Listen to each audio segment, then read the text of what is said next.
Resident Evil Gaiden is a Game Boy Color game which came out well after the Game Boy Advance came out, and it's a Resident Evil game that was developed by a British company who previously made a Tassie Devil game, a Mary-Kate and Ashley horse riding game, a motocross game, and an Ants sports game. Basically nothing about this game's existence makes any sense. It got bad reviews, Resident Evil fans generally dislike it, yet it's one of the most interesting and ambitious Game Boy Color games ever made. I'm coming into this as someone who isn't much of a Resident Evil fan, but I am a fan of weird spin-offs and remakes and overly ambitious games, and this pretty much ticks all those boxes. So what I did was get some help from a mate of mine who is a massive Resident Evil fan just to chip in with the script and connect some dots with the series, but for the most part I'm coming into this with fresh eyes and zero care about any way this may butcher the Resident Evil canon, because it kind of does. Events that happen in this game are contradictory to stuff that happens in later games, and Gaiden's story has never been referenced in the later games. While Capcom haven't explicitly said this isn't canon, it's widely accepted to be non-canon, and Capcom won't seem to acknowledge its existence. But that's not to say Capcom didn't have a hand in its development or writing.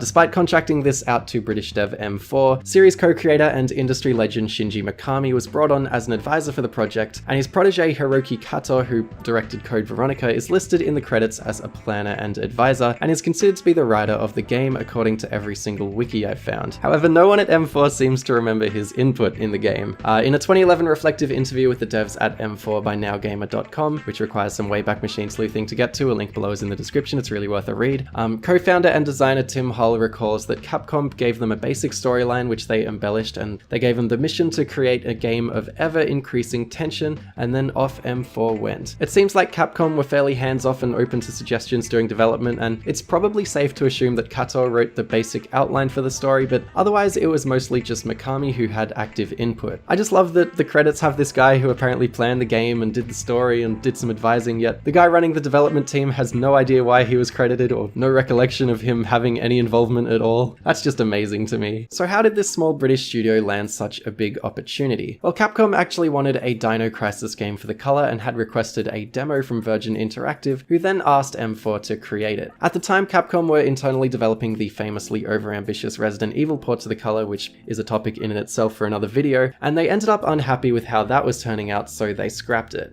They checked out M4's Dino Crisis demo and were super impressed by it, so they asked M4 to instead make a Resident Evil game on the same engine as the Dino Crisis demo with similar gameplay, while Virgin would help publish and manage the project. Speaking of gameplay, it's a top-down game where you walk around this big ship uncovering the story by finding keys and ways into new areas while killing zombies along the way. When you engage with a zombie by either aiming your weapon at it or it stopping you, you enter this 2D instanced first-person mode where you get to see some appropriately gross pixel art zombies and take them down in what's basically a minigame where you need to time your hits based on this slider. You can scroll the entire screen left or right to aim at different zombies, and you need to hit them directly in the middle for a crit. Different weapons will have different rates of fire, different speeds the slider will move at, and deal different amounts of damage. The knife only works if the enemies are in range, and the amount of zombies in the minigame is determined by how many are on the screen before you start the fight. For the most part, I actually really like this combat system because it's surprisingly tense and unique. You're constantly low on ammo, that's if you have any ammo at all, and the inventory management during a fight is in real time, so you need to be quick at healing and switching in and out weapons as the zombies get closer and closer. You can give weapons to the other characters and quick switch to them to use their weapons and have them tank damage, which adds depth. And if you scroll a zombie to this side of the screen, you have more of a window to hit them because it'll bounce over their hitbox, giving you twice as long. But if you keep them in the middle of the screen, you can hit them twice as frequently because your rate of fire will have reset every time the cursor scrolls past them, depending on your weapon. It's a surprisingly fun system, though the one thing I didn't like is the escape system where you have to hit a spot to successfully escape, but once you do it hangs for a couple of seconds, allowing the zombies to damage you more before you go, which feels pretty cheap since hitting that spot is difficult enough as it is.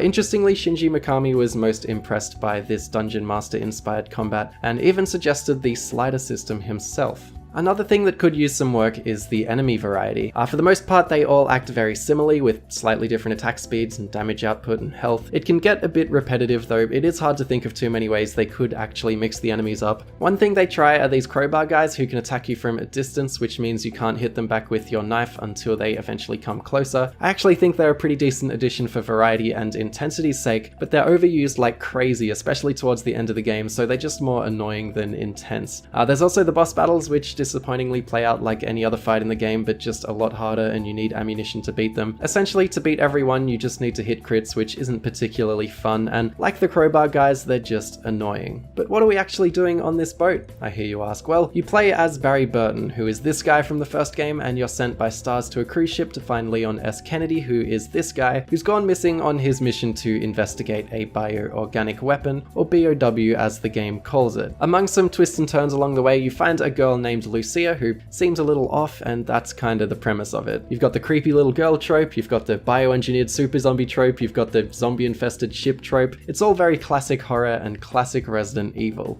The story is told through these cutscenes, which are as goofy as they are charming. I always loved when one of these came on because they're just so uniquely silly. I especially loved whenever the BOW was in a cutscene because just look at how glorious this is. It helps that the story gets pretty insane too. At one point, Barry seems to be able to call the shots on an Umbrella submarine, which is assumedly full of enemy soldiers, but he still takes the captain hostage with a gun to his head and bosses him around somehow. Also, I think we learned that renowned police officer Leon Kennedy can't swim. Interlude, hi, welcome, this is spoiler talk. I just wanted to talk about the ending of this game because it's so insanely silly. Skip to the timestamp on the screen if you want to play this game for yourself and find out the ending for yourself. But a lot of Resident Evil fans hate this game because of the ending. They'll be like, yeah, it's an alright game, but the ending's just super whack. So at some point throughout the game, you find out that the BOW is inside Lucia, and the one that we thought the BOW is, the one that saw the boss battles, is like some decoy BOW or something, I guess. At the end, there's like 2 Lucias, and you've got to Barry has to pick between which one's the real one. And then one of the Lucias cuts herself and like real blood comes out, so you know that one's real, so you kill the other one. And then the real Lucia loses her powers that we found out that she had. She had a quick healing ability, but her cut wasn't healing immediately, so she's back to being a normal human girl, which is great, I suppose. But the thing that really annoys people is the very final shot. You see like a shot of Leon's neck, and it's green blood coming out, which implies that like he's the BOW, I guess, or the BOW's inside him. Like, it either means that this entire time the Leon we've been playing with is a completely fake Leon, which I think is really funny and annoys fans of the series, or it's the real Leon and Leon's died and the BOW's taken over his body, which is also even more hilarious and annoys fans of the series even more. And all of this stuff happens in like a span of like a single cutscene. Stuff that could have been like spaced out throughout the story just like gets info dumped right at the end, and you're just sitting there like, what is even happening right now? It takes a little while to process what they were trying to do because it's just so entertainingly bonkers. I kind of cynically love it, but I acknowledge that it's pretty terrible and it annoys a lot of people. But yeah, onwards with the video.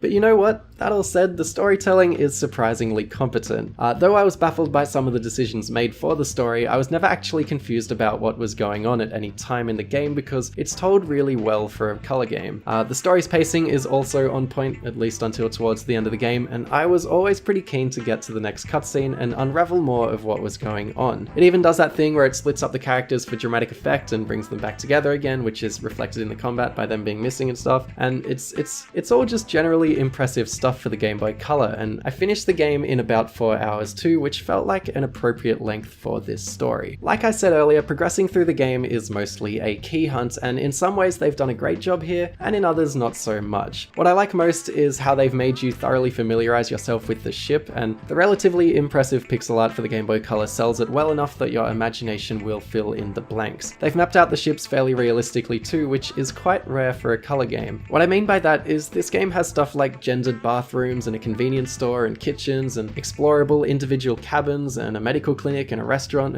you know, that sort of thing. It's all very, very logical. And if you find the ways into the convenience store or the clinic, then you'll be rewarded with the appropriate items. There's just a certain level of satisfaction that comes with having the thought, maybe I should check out the medical supply for medical supplies, and then going there to actually find some. I know it sounds really, really simple, but these neat touches really reward common sense, and it's a pretty unique experience for the Game Boy Color. But Jesus Christ, common sense is not the name of the game with Resident Evil Gaiden. It's not even close. It's like where do I begin with this?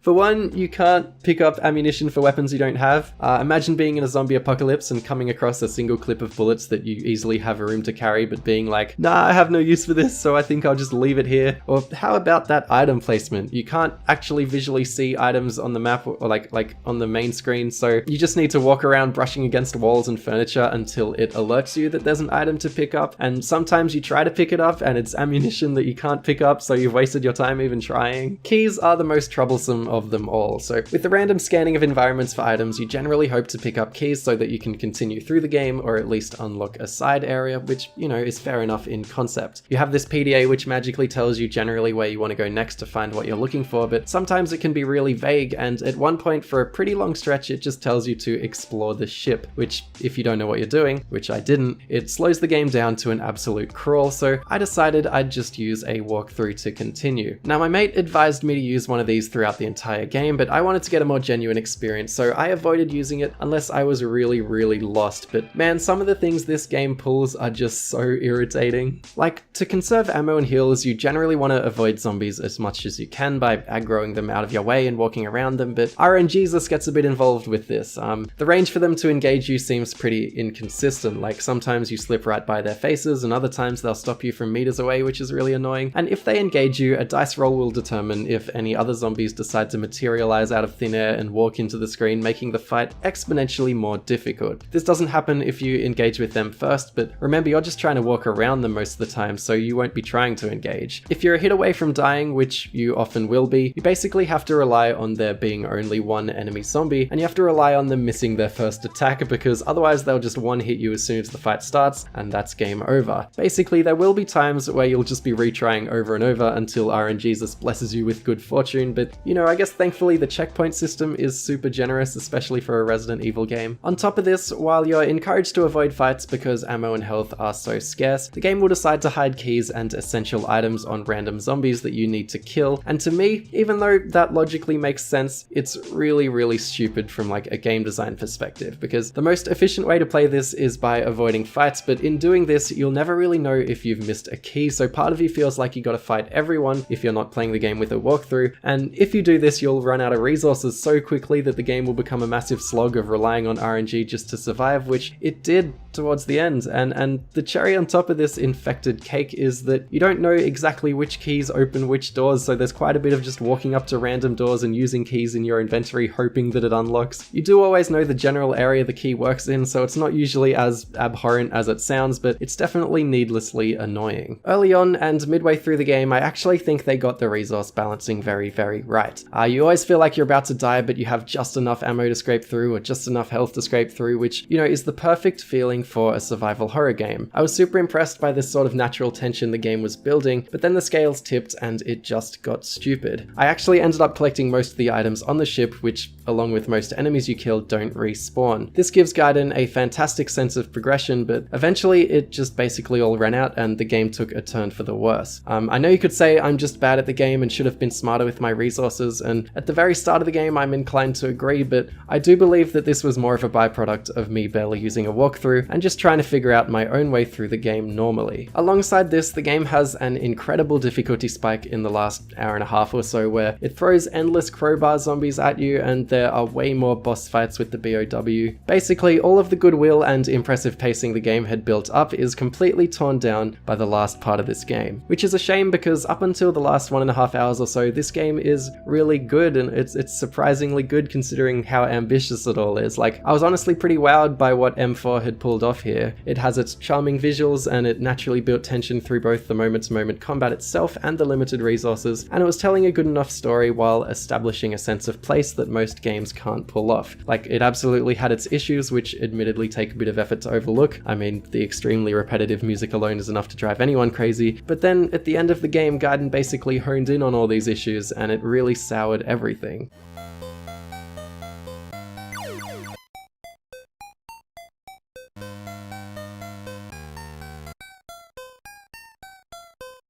So overall, can I recommend Resident Evil Gaiden? Not particularly, but that's not to say I'm not glad I played it, because it's almost amazing. Like, I think mechanically and design-wise, a lot of this game holds up, and if an indie dev or something took a look at this, I think they could potentially make a really great 8-bit throwback survival horror game, even some 18 years later. So if you're curious, check it out for yourself, and I do think overall, like, it is a decent game on balance. I'd go as far to say that it is underrated, but it's also a bit of a mess. Well, how about the game's legacy, if you will? Like I said earlier, critics seem to pan the game and dislike its graphics, despite it being one of the better looking Color games. They seem to compare the graphics to the GBA or to older Resi titles, which obviously makes no sense at all. Also, late into development, it was considered to be put onto the GBA instead of the Color, but with some drama between Virgin and Capcom, this didn't work out, so Virgin ended up publishing it in Europe, and then Capcom published it 4 months later in Japan, and then 7 months later in North America, alongside a little game called Shantae. Now, this is basically an unconfirmed rumor that I pretty much just found in a Reddit comment and couldn't source, so take this with a complete grain of salt, but it does logically line up that we are partly to thank Gaiden for Shantae. The developers of Shantae, WayForward, were struggling to find a publisher for the game as it is a late release for the Color, but Capcom agreed to do it alongside Gaiden as a sort of 2-for-1 deal for retailers. Again, I couldn't source this, but it makes sense as Shantae only came out in North America when Gaiden released there, and both games shared the same press release. So if that's true, it's pretty damn cool. M4 went on to release one last game, which was the GBA version of Mission Impossible Operation Surma, which interestingly ran on an improved version of the Gaiden engine, so it's pretty fascinating to see actually. After this, they struggled to get any of their original games published, including a GBA one which was actually finished, so they ended up closing shop in 2002. Unfortunately, none of their unreleased games have been leaked or publicized, though apparently the files still do exist somewhere. And with that, we wrap up the absolute oddity that is a Resident Evil Gaiden. I hope you enjoyed this video. Thanks for watching as always.